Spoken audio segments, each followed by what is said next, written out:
A nossa palestrante de hoje tem um mestrado em Engenharia Elétrica e de Computação, o doutorado em Engenharia de Sistemas, professora na Oakland University e acabou ficando bastante conhecida por um MOOC do Coursera, que deve ser o motivo pelo qual vocês conhecem, que é o Learning How to Learn. Então, tenho um prazer enorme de chamar aqui no palco para dar uma palestra para a gente, depois ficar um pouquinho para responder nossas perguntas, professora Barbara Oakley. Palmas.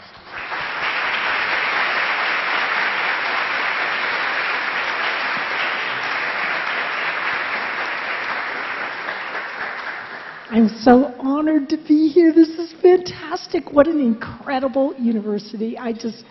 Professor Krieger, thank you so much for your invitation. Okay, so I should begin by letting you know what it looks like for me when I'm going to work at my day job. So that's me. I live in Michigan, which is in the center of the United States, kind of in the north. And I teach this course, and it happens to be the largest massive open online course in the world. So we have just passed the 2 million registered students mark. My co-instructor in this MOOC, that's Massive Open Online Course, it's abbreviated to MOOC, right, is a fellow named Terence Sinowski. He's the Francis Crick Professor at the Salk Institute. And here's Terry going to work at his day job, right? So how do two such completely different people get together? Well, that's one of the great advantages of online learning. Not only can students come together from all over Brazil or the world, but even the instructors themselves can come from very, very different backgrounds. Now, as it turns out, I was invited to speak at Harvard. I was a nervous wreck. Here I am. I mean, I'm a little Midwestern professor, right? I'm just an engineer. And so I go to Harvard, and I walk in. It's a big room. It's completely packed, filled, standing room only, all around the edges. And I thought, why are there so many people here? And it turns out it's because our one little course, made for less than 5,000 US dollars, mostly in just the basement, a little room in our house, had on the order of the same number of students as all of Harvard's MOOCs and online courses put together, made for millions of dollars with hundreds of people. So I remember once I asked this fellow, he'd had a MOOC, right? And I asked him for a little advice about how to make a MOOC because it was very popular, and his MOOC. And he said, well, tell you what, why don't you talk to my producer? And I thought, producer? This guy's got a producer. Wow. So I call his producer, and his producer says, you know, I had 20 people working for me. So you be prepared. You're not going to sleep. I'm like, 20 people working for you. I mean, it was my husband and I, you know. So actually, the interesting thing is you can do this kind of thing. It's actually really doable in your basement with just a few people and at much cheaper prices than people can think. And it's super, super helpful, very helpful for students. Now, the thing about online learning is that it's highly competitive.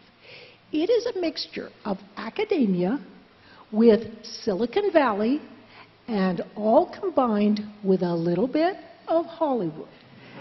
And there's actually nothing wrong with that because the Hollywood is what brings you in, attracts you emotionally to what's going on, and people absolutely love it.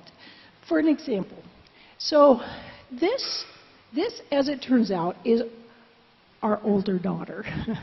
So you might wonder, you're like, how did you make this course so cheaply? Well, part of the reason we can make it so cheaply is because whenever I needed an actress to do a little video vignette, I'd I'd go ask our daughters, right?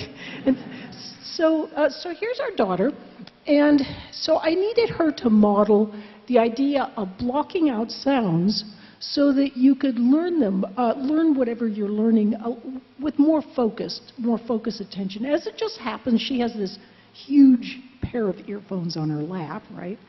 So at the time, she was a third-year medical school student.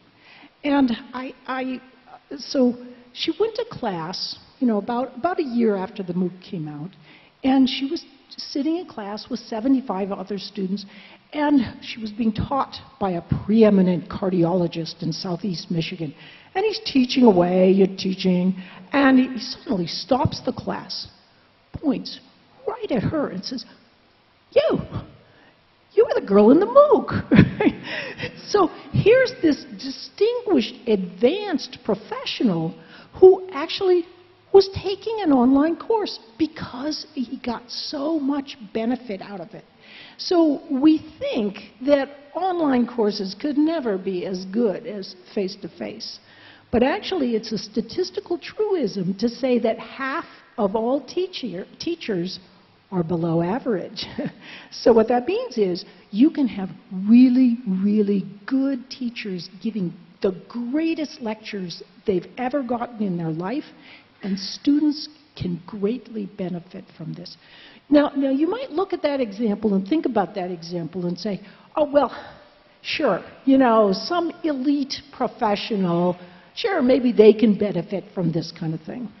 But actually, other people can benefit. There's whole pockets of society that we often don't even think about that can be helped by online learning. So here's an example of this. So this is me. I'm standing with a group of individuals who all have IQs of 70 and below. And what these individuals previously could look forward to in their life was being in a warehouse. Basically, they could maybe fold napkins. But they took the videos for learning how to learn. They learned about how their brain works. They now think of themselves as learners. Many of the things that we're going to talk about today, they can tell you about. They've used them, and guess what? They are, for the first time in their lives, doing the impossible. They are attending college. So there is extraordinary benefit for society that can occur through the benefits that these new and very inexpensive ways of teaching can allow for us. Now, I should switch gears a little bit. So that's an introduction to online learning and a little bit of background about the course, but I should probably give you just a little bit of background about me. Now, I grew up in the US, and I grew up kind of moving all over the place. In fact, by the time I hit 10th grade, so I was about 15 years old, I'd lived in 10 different places in the US. Now, this is where this can cause problems is, oddly enough, when you're learning mathematics. Mathematics is extremely sequential. So that's great if you get every part of the sequence, but let's say that you didn't learn a certain mathematical tool when you were in 5th grade. For example, you didn't learn to divide. It's hard to be successful going up after that. Well, when I was 7 years old and we were moving from Lubbock, Texas to Chelmsford, Massachusetts, well, suddenly they were way far ahead of me in the multiplication table. So I know what you're thinking. You're thinking, oh man, she's a professor, she's standing in front of us, right? So she's brilliant, so she just caught right up. No, that was not me, right? I didn't like math. I wasn't that good at it. And I just thought, oh, I can't do this stuff. I must not have the math gene. I'm kind of stupid about it. So I just flunked my way through elementary, middle, and high school math and science. And, it really is kind of ironic because I'm standing here in front of you today as a professor of engineering. And I'm the real deal. I mean, I publish in top journals, and And so one day, one of my students found out about my terrible past as a math flunky. And he said, "How'd you do it? How'd you change your brain?" And I thought, how did I change my brain? I mean, here I was just this little kid, and I like to show this picture of me because it's like the last cute picture of me. But I loved animals, and I liked knitting and weaving and all that kind of thing. And I was completely convinced that technology and math and science were completely out of my playbook. So I thought, what's left for me? Well, I was very curious. I thought, wouldn't it be cool if I could learn to speak another language? I mean, I grew up in a resolutely monolingual household, and you can guess what language we spoke. and I thought, wow, I really want to learn another language, but how can I do that? I mean, there wasn't an easy way to watch videos or go online or anything like there is now. And I couldn't afford to go to college to study a new language. But I found out there was one way I could learn a new language and get paid for it. And that was to join the Army. So there you see, I'm looking really nervous, about to throw a hand grenade. And if you knew how clumsy I actually am, you would know why I look so nervous. But I did learn another language. I learned Russian. I ended up working out on Soviet fishing trawlers up in the Bering Sea. And I just loved seeing the world through new perspectives, right, with new eyes. And I thought, well, you know, why don't I'll go to the South Pole. So I ended up at the South Pole Station, right? And that's where, incidentally, I met my husband. So I always say I had to go to the end of the earth to meet that man. And there he is, right there. So 33 years later, smartest move I ever made, right? But the thing is, I began to realize that here I was, 26 years old. I was about to get out of the Army, and for some reason, recruiters were not like banging on my door saying, we just got to have your Russian language skills. In fact, nobody wanted, really, there was very few jobs available. And we know that culture and society are incredibly important. They always will be. But increasingly, math, science, technology, all of those kinds of matters are also important. And I thought, why don't I see? I mean, I'm supposed to be open to new adventures, right? Why don't I see if I can maybe change my brain, right, and learn math and science? I remembered I would open the books of the West Point engineers I worked with in the military, and I'd look at it, and it would look like a foreign language. And I thought, you know, aren't I supposed to be open to these things? Shouldn't I be able to learn this language? So at age 26, you know, getting out of the military, I went back to the university, started with remedial high school algebra, and began to slowly retrain my brain about learning in math and science. And it was not easy. But if I'd known then what I know now about learning, I could have made it so much easier on myself. I remember I would if you look at my books from back then, they have these dimples in the pages. Why are there dimples in the pages? It's because I'd work, and then I'd get so frustrated, I'd take a fork out and I'd stab the page, right? But how many of us have similarly felt frustrated when we were trying to learn? Or if you're a professor, how many of our students have felt this way? So back when that student asked that question, how did you change your brain? I thought, you know, I'll write a book about this. You know, I like to write books, so I'll write a book. And so I wrote up a manuscript. Now, there's something called, it's in the United States, it's called ratemyprofessors.com. And this is a way you can go online and you can learn about how good professors are as teachers. So I went to Rate My Professors and I downloaded the top 200 to 300 professors of chemistry, engineering, mathematics, economics, physics, even psychology, English, and so forth. I emailed them all, and these were top teachers, often also top researchers. And I asked them if they would look at the manuscript for my book. Shocking percentages of them said, yeah, I'll do that. So I got all this feedback. And here was the interesting thing. There was like this shared secret handshake amongst many of these professors. They often used metaphor and analogy as their key, their secret for communicating ideas more easily and more effectively. And they would share this to me as a secret handshake. They'd say, you know, I don't like to talk about this because other professors give me a bad time about it. Why would other professors give them a bad time? It's because the other professors thought they were dumbing down the material by making it more understandable and easier.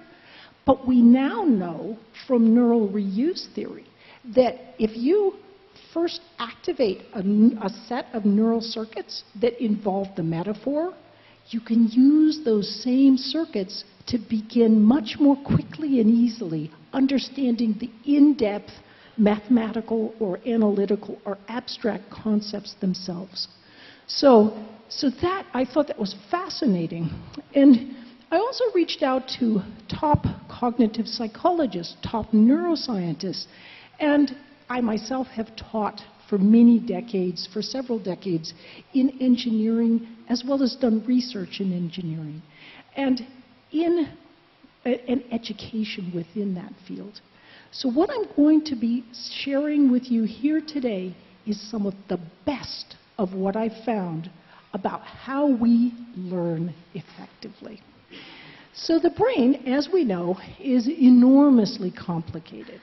But fortunately, we can simplify its operation to two fundamentally different modes.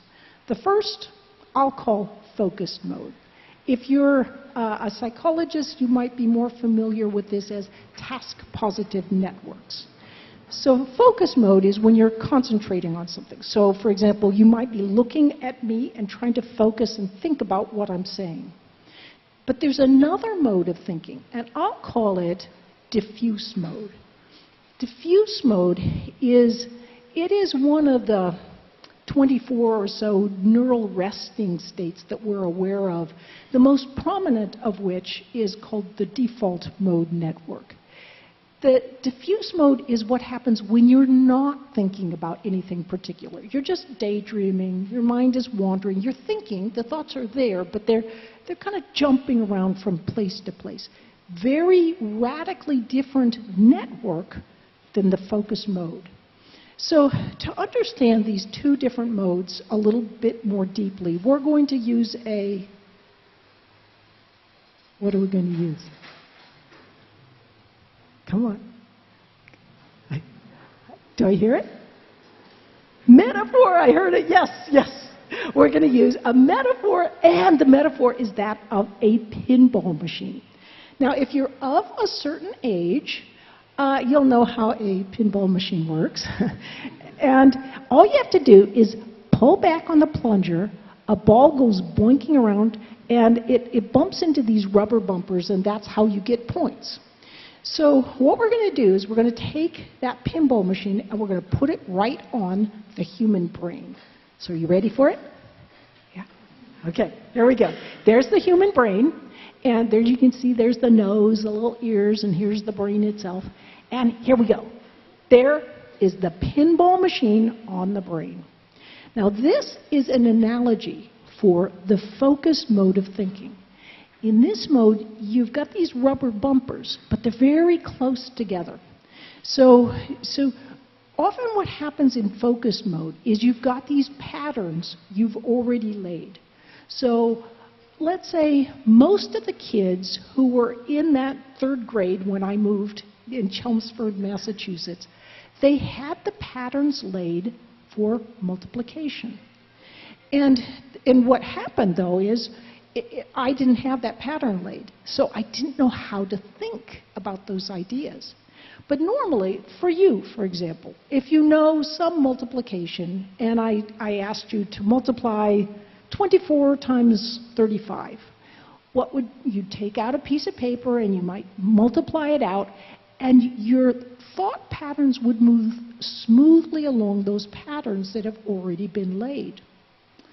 But what if you're trying to learn something completely new? So let's say that you know multiplication really well, but you haven't studied division yet. It's kind of like this. It's like there's going to be a pattern somewhere else in your brain, but you don't know where it is. You don't know how to get to where it's going to be. You don't know how it's shaped yet, and you don't even know how to put it there. So how do you learn something new? Well, it seems that what we do is this. Let's say you know multiplication, you're studying division, and so you start division by going to the wrong pattern. You go to the multiplication pattern, or you kind of default to that. And it doesn't work very well. You get a little frustrated. In fact, you get a little more frustrated, and then you take the book out and you get the formula. So when you do that, you get frustrated and you close the book and you walk away, and it's when you walk away that you open this completely different neural network, the diffuse network. Notice how far apart those rubber bumpers are. See, the magic of the diffuse mode is your thinking is more widespread.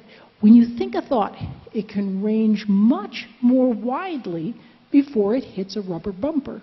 So you can't think in a fine and detailed way as you can when you're in the focus mode, but you can at least get to the new place you need to be in order to begin solving a problem.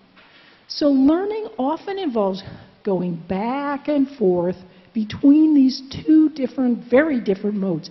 And in fact, as long as you're focusing on something, you can be blocking your diffuse abilities to look at the problem. So you're working harder and harder and harder, and you're like, no, I don't want to give up, right? That means I'm not being persistent. It's a shame on me. But actually, you need to stop in order to open this other mode of thinking that works on the background on the problem.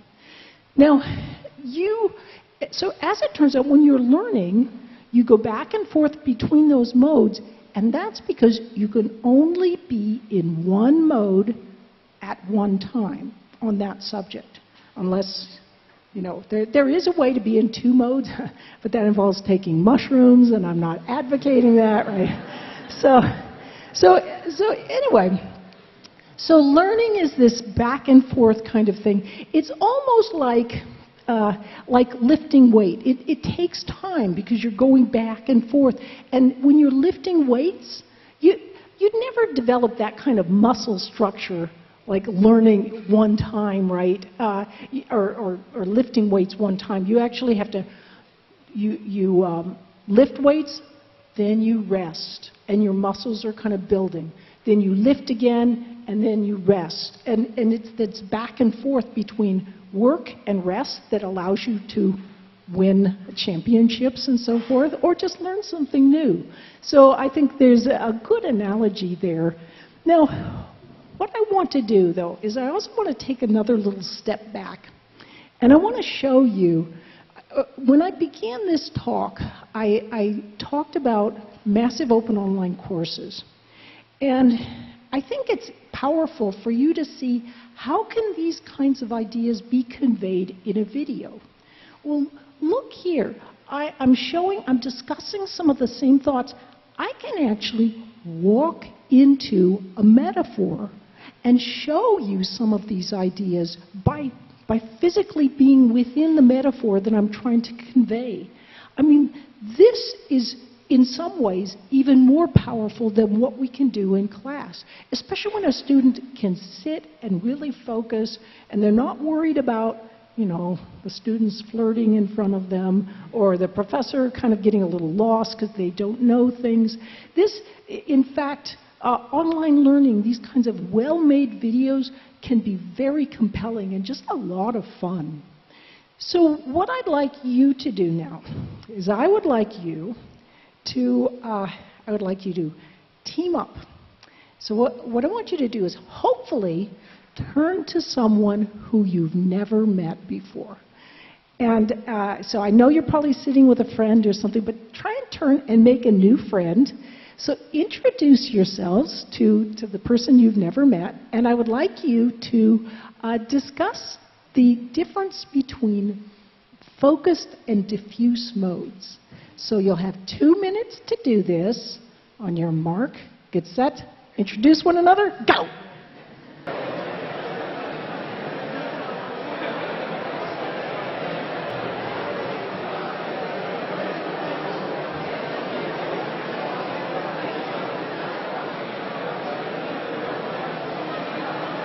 Okay, if you can hear me, raise your hand.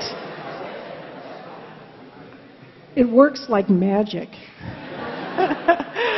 So this was actually, for those of you who are thinking about becoming teachers or who might be teachers, notice what happened there.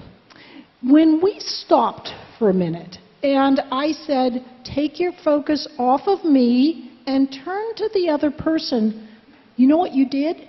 Momentarily, you went into diffuse mode. You switched attention, and that little slip into diffuse mode helped you to begin processing the ideas in a different way. And so this is part of why what's called active learning can be very powerful in the classroom. So you get up, you teach the material, but every 15 minutes or so, you have a little break where they actively somehow master or work with the material you've just been teaching. Particularly, okay, now I hate to admit this, but you may have noticed that some science, technology, engineering, and math courses are boring. So if you have little active exercises like that, it can really help liven things up and make things much more interesting. Research has shown that in these science, technology, engineering, and math courses, 1 in 3 students will fall out if you use the traditional teaching methods. That means you look to your left, you look to your right, 1 of the 3 of you is going to drop out. If you use active methods in the classroom, these kinds of things like just what I just did, only 1 in 5 drops out. That's much fewer. So this is a very, very good approach to learning, and part of it is that different mode of thinking that it helps you do. Now, you may think, well, the University of Sao Paulo has just done it again. They've got another one of these theoretical professors here who comes up and tells us this stuff that sounds fantastic, but is not. It's actually very theoretical, and we can't do it in real life. I mean, think about it. You've got to take your time, go back and forth as you're learning something new and difficult. Who has time for that, right? Especially if you like to do something called procrastination. Now, what is procrastination? It is putting things off, right, to the future. And so you don't have to do it right now. And as it turns out, in the course Learning How to Learn, I have discovered that procrastination is the #1 issue in learning all around the world. And what I hear from learners in the course is the one simple trick I'm about to tell you is so profoundly helpful that it's actually often changed their lives. So what is this trick? Right? So first let's talk about what procrastination is. When you even just think about something you don't like, it activates a portion of the brain that experiences pain. So the brain, naturally enough, looks for ways to stop the negative stimulation. And here's what it does. So procrastination is just a habit. You know, can be a good habit, bad habit, right? All habits have good and bad aspects. And what happens is this. You think about something you don't like to do. It kind of activates these feelings of pain. So you turn your attention to something else, and the result is you feel happier almost instantly. Now, you do this once, you do it twice, no big deal. You do it very often, and it is procrastination, and it can have serious long-term consequences in your life. You can even think, or your students can think, I cannot do this subject.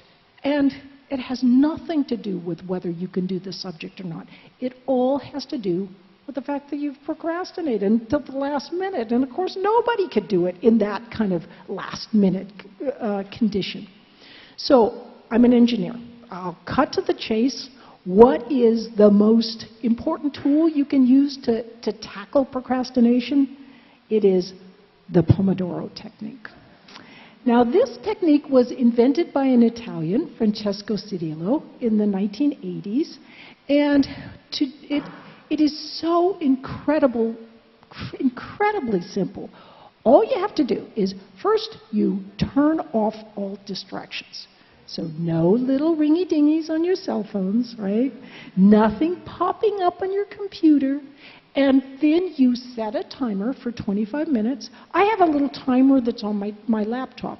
Some people will download Pomodoro apps, so they've got a timer on their cell phone. And then all you have to do is work for 25 minutes. Focus as intently as you can for 25 minutes. Now, if you're like me, here's what I'll do. Set my timer, I've turned off all the distractions, I'm working away, I work. I mean, nobody could work harder than me. I'm just like really focused, you know. And then I look up at my timer, and I've just done 2 minutes of the Pomodoro. And my mind screams, I can't do another 23 minutes. But then I let that, it's like Zen, like meditation. I let that thought flow right on by, and I return my attention to whatever I'm focusing on. Because anybody can do 25 minutes, right? So I do that 25 minutes, and here's the most important part of the Pomodoro technique. That is rewarding yourself. So what happens is, if you build in a little reward when you're done, then at the end, then it's almost like Pavlov with his dogs. The dogs, they would ring a bell, and it'd be a few minutes before they'd get the reward. But the dog would be salivating, really enjoying it. I mean, they're really looking forward to this food that they're going to get. And you can kind of train yourself a little bit that way. If you know you're going to get a reward, you will actually enjoy the attention process more while you're doing a Pomodoro. So you are training yourself to enjoy focusing, and you're also training yourself to enjoy the relaxation part of it. And we always used to think that the only time you were learning was when you were focusing. But now we know that learning also takes place when you're relaxing. That's when your brain is consolidating that information. So if you think that the only way to learn is by focus all the time, every spare second in the day, there's some evidence that that can kind of kill your creativity. It's best to go for a while. For me, if I do a Pomodoro and it goes longer than 25 minutes because I feel like working, that's okay. I'll let it go if I'm in the flow. But when I'm done, I make sure that I reward myself. And I do that in a lot of different ways. I might listen to a favorite song, go surfing on the web, get up and have a cup of coffee. Brazilian coffee is really good. So the only little tip I have is don't focus on finishing a task. So if you're sitting down for 25 minutes, don't sit there and go, I'm going to finish this entire homework set, or I'm going to finish grading all these quizzes, because that's thinking about the task, and that activates the pain centers. So you don't want to do that. You just want to say, 25 minutes, that's my goal, I'm going to do that, I don't care what I'm doing, and that will avoid your sneaking past your brain's pain centers. Now, learning effectively is a lot like baking a cake, baking a really good cake. And you might ask, what are the ingredients for a really good cake? Well, there are lots of ingredients for a really good cake. You got the butter, you got the sugar, the flour, the eggs. You got to get the right temperature, the right pressure. There's so many different ingredients, and learning is just like that.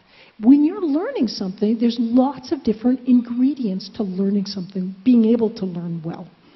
And one of those ingredients is sleep. And now I know what you're thinking again. You're like, my mother told me that. Why do we have to have a big professor up here telling us that sleep is important? And it's because your mother was right. Sleep is very important, but your mother probably didn't know why sleep is important. And sleep is, and we just recently have discovered why sleep is important. It can help you understand why you want to take care of it. And when you learn, or when you're going through the day, these little circles here are my analogies for neurons. So as you go through the day, what happens is metabolites, little poisons, accumulate in your neurons or right around your neurons.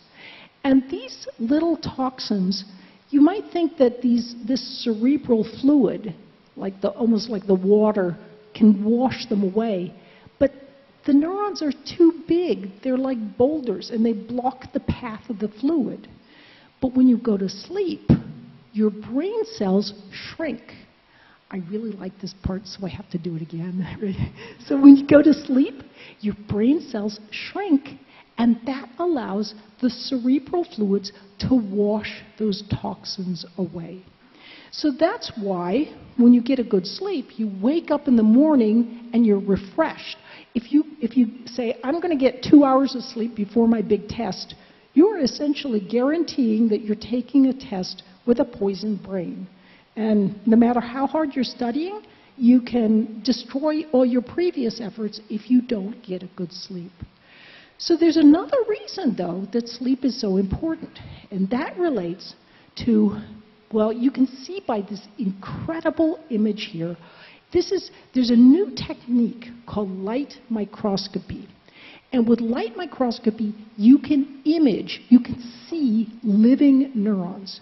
So this is a living neuron before learning and before sleep.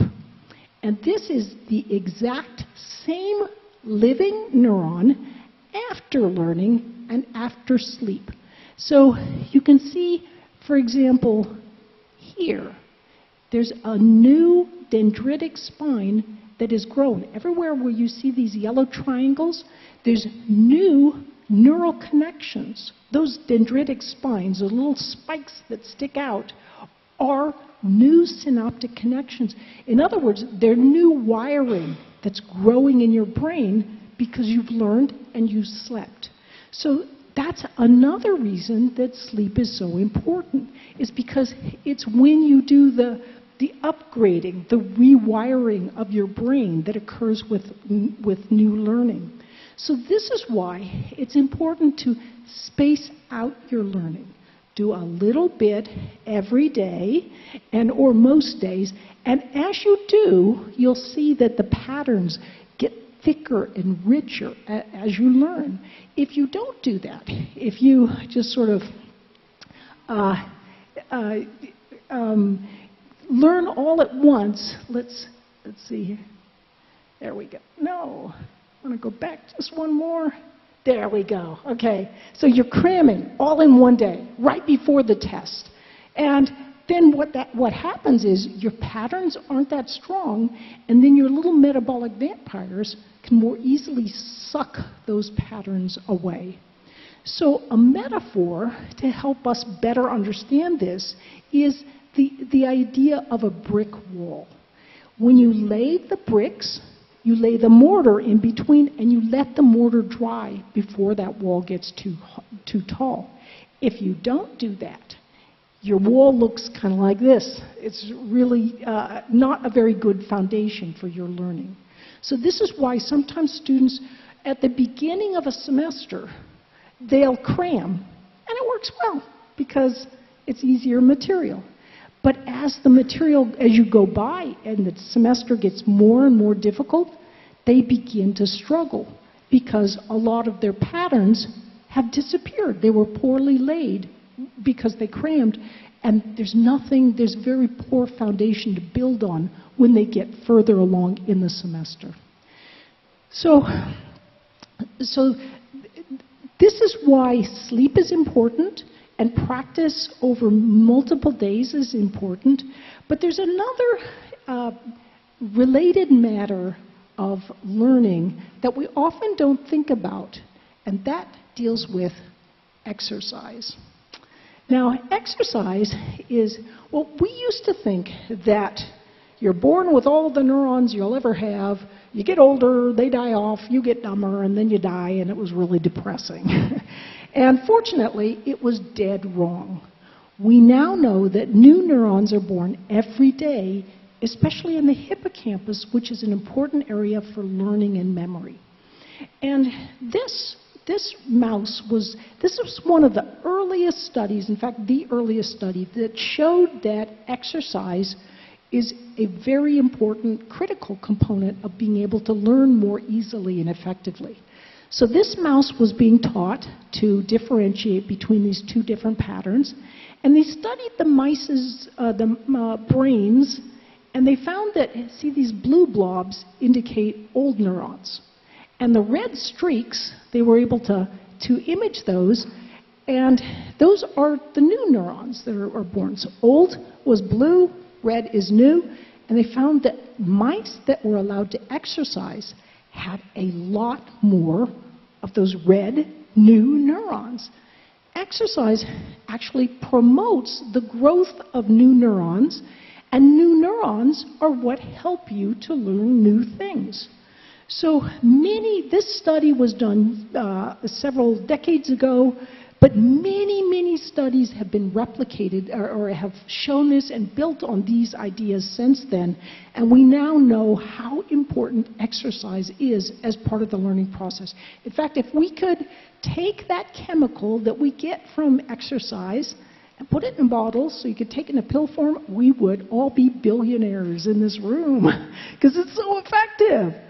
But one thing I want to point out, you probably can't quite see it, is there's a person's name there is Terence Sinowski. Remember him from the very beginning? He was my co-instructor in the MOOC, and he was a co-author on this paper. And when we were making the Massive Open Online course, my husband and I went out to California to film, and Terry kept talking about the importance of exercise. And I was like, exercise? Come on. Okay, Terry, tell it to me rightly. Do you exercise?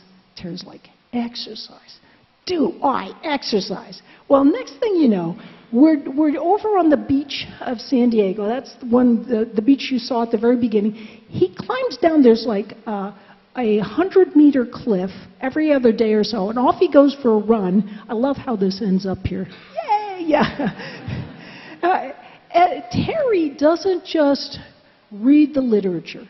He reads it, he takes the best ideas, he incorporates that into his everyday life, and we can do that too.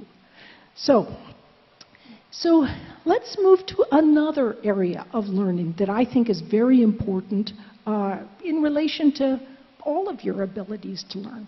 And that relates to the idea of memory. Now, for our purposes, we're just going to talk about two little things, right? Two aspects of memory.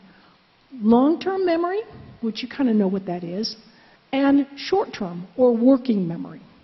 Now, working memory, we used to think, researchers thought that we had something like 7 slots in working memory. We could hold 7 numbers, say, 7 things in our working memory. Now we think it's more like 4 things, 4 slots of working memory.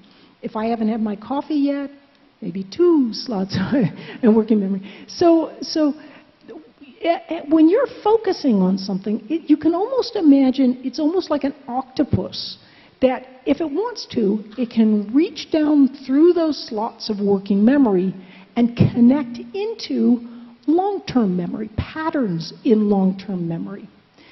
So how do you get something from working memory into long-term memory? The best way to do that is just through practice, right?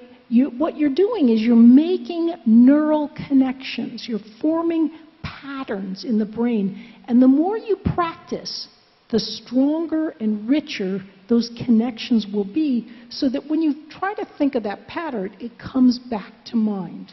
So it's a little bit like this. You first practice with a new idea. The more you practice, the deeper and richer that pattern gets. Now this brings me to what I think is the most important point of this entire talk, and that relates to the idea of chunking. Now when you first even look at something, you're trying to figure it out, it's almost like a puzzle, and your working memory is going a little crazy. And we can see that in neural imaging. Your working memory in your prefrontal cortex is like going crazy.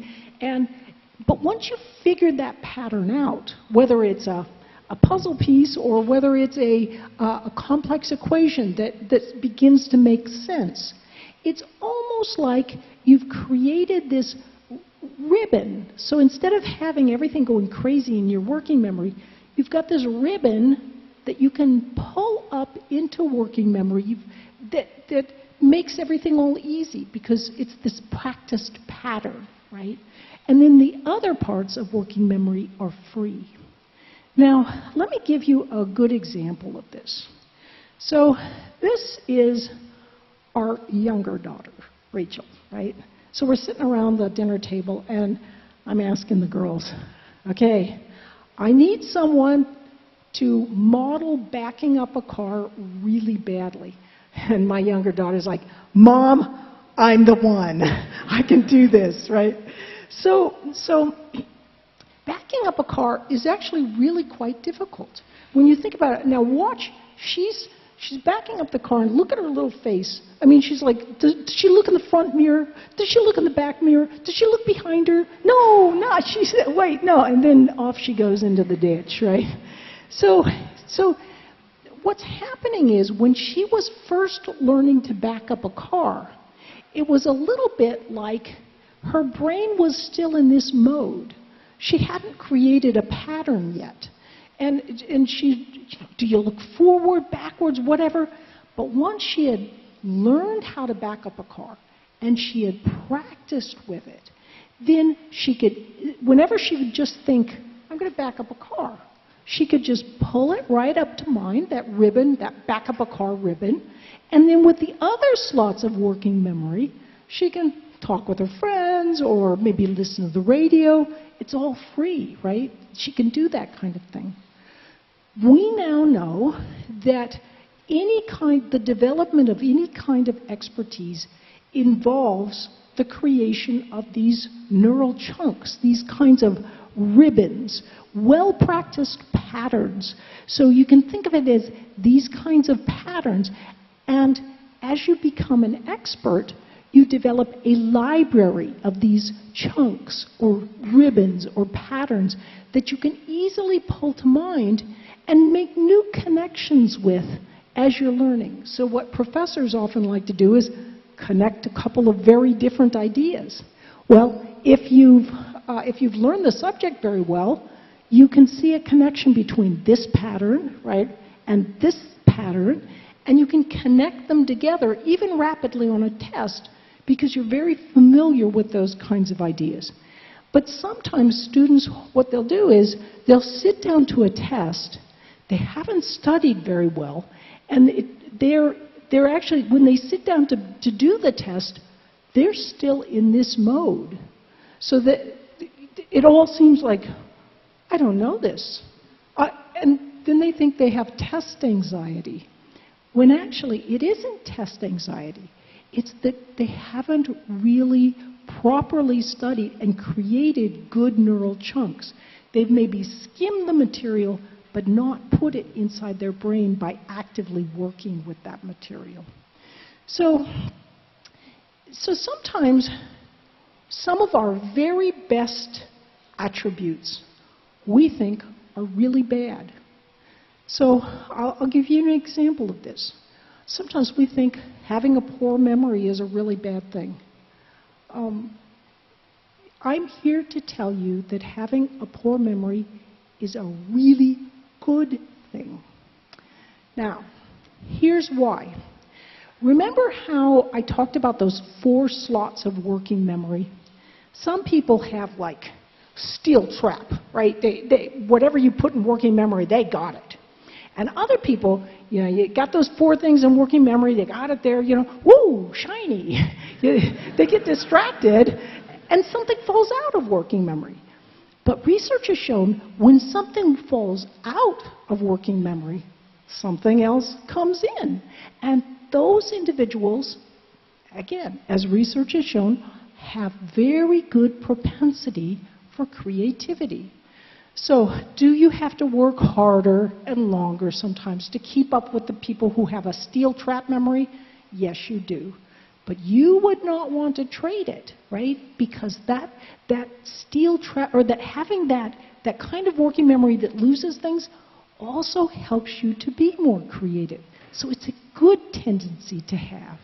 So another thing is sometimes some of us are slow thinkers. And like in my classes, I'll be asking about Bayes' theorem, and I'll ask some deep question about the statistics involved. Before I can even get the question out of my mouth, there'll be somebody in the front row already got the hands up, right? They've got it all figured out, did it all in their head. Well, what is there for the other students in the class? You're not even sure you really have questions yet, right? So the thing is, some people have race car brains. They get to the finish line really fast, intellectually speaking. Other people have something that is more like a hiker brain. They get to the finish line much more slowly. But while they're walking, they can reach out. They can touch the leaves. They can smell the pine in the air. They can see the little rabbit trails. They can hear the birds. It's a very, very different experience than the race car driver. And in some ways, it's even richer and deeper. So my hero in science is a man named Santiago Ramon y Cajal. He won the Nobel Prize for his pioneering breakthroughs in neuroanatomy, and he's known as the father of modern neuroscience.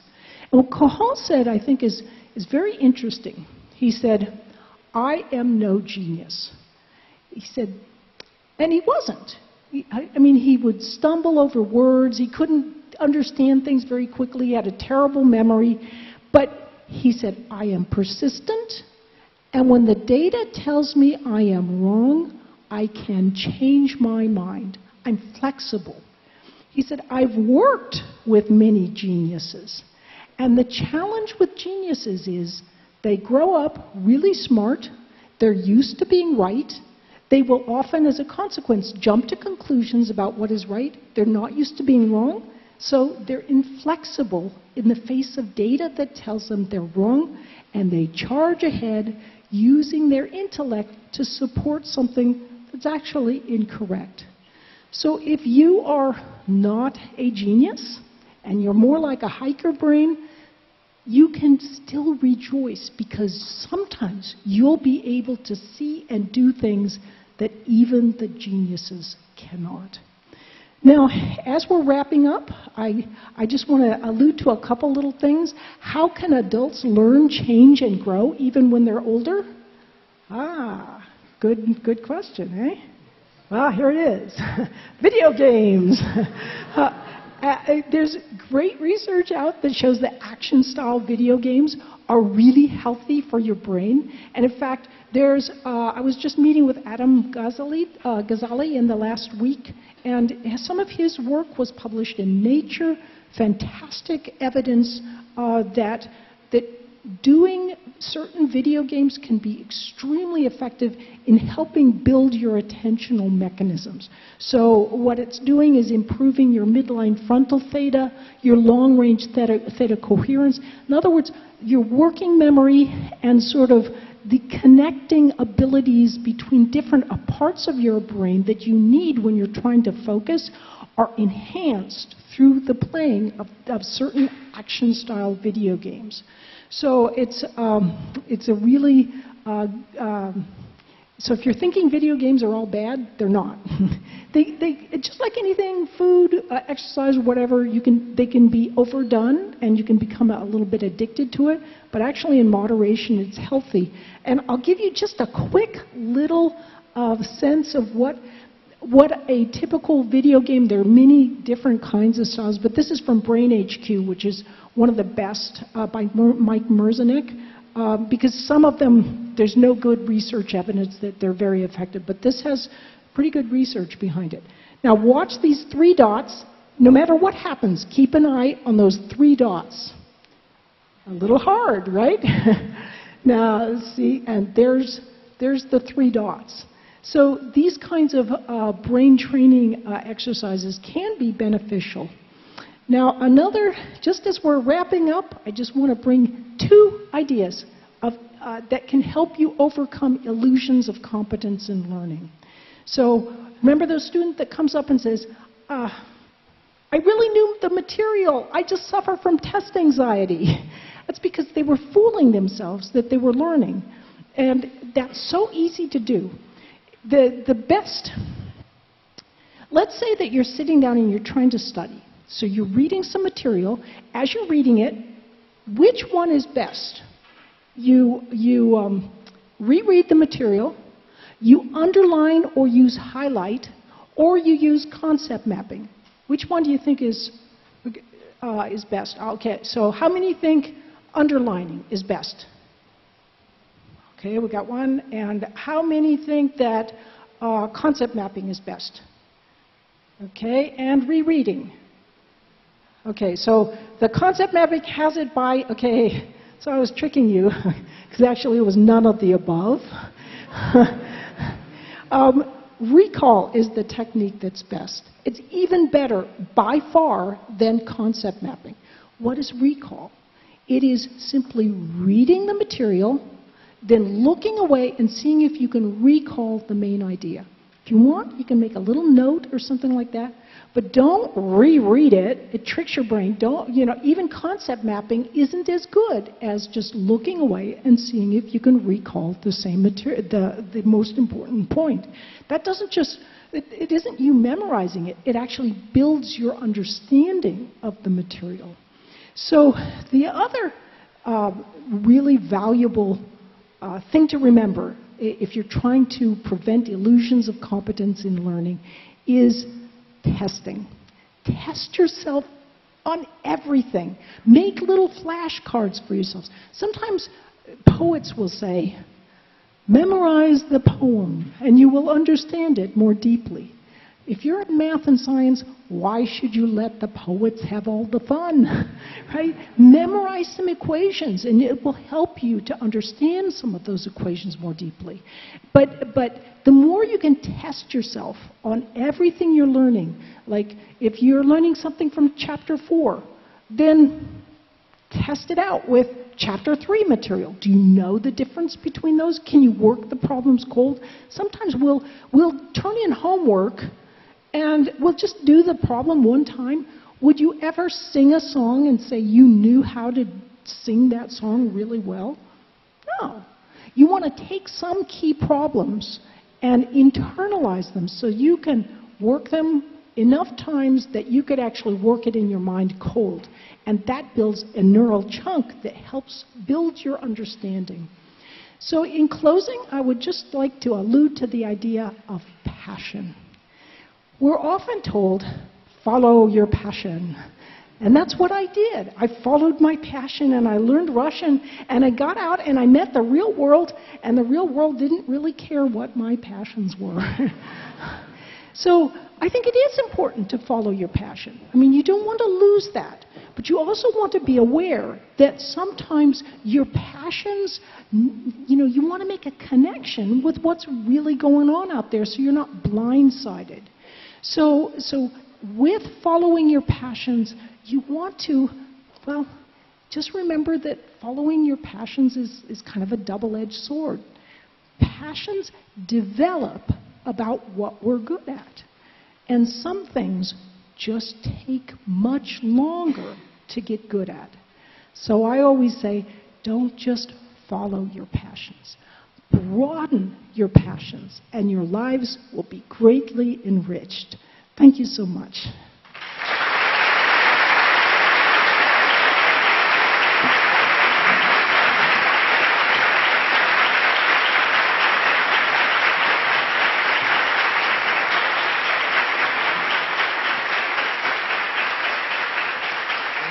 Or I should mention, the course is free. If it comes up and says, pay something, you don't have to do that. You can just watch it all for free. So enjoy. And there is a book coming out, and we are working together towards the possibility of creating some great online materials for kids that would be learning how to learn. And I'm really excited about the visionary nature of the individuals working here at Sao Paulo, the University of Sao Paulo. You are amazing, and again, it's a great privilege for me to share today. Thank you so much. Well, thank you for your wonderful presentation, and I can't stress out enough how much we're privileged and honored to have you here. This has been a great, amazing experience. And now we're going to open to the audience so they can ask some questions. Excuse me, just switch to português for a second. Então, gente, se alguém tiver pergunta, a gente tem mais 20 minutos, meia horinha para fazer algumas perguntas.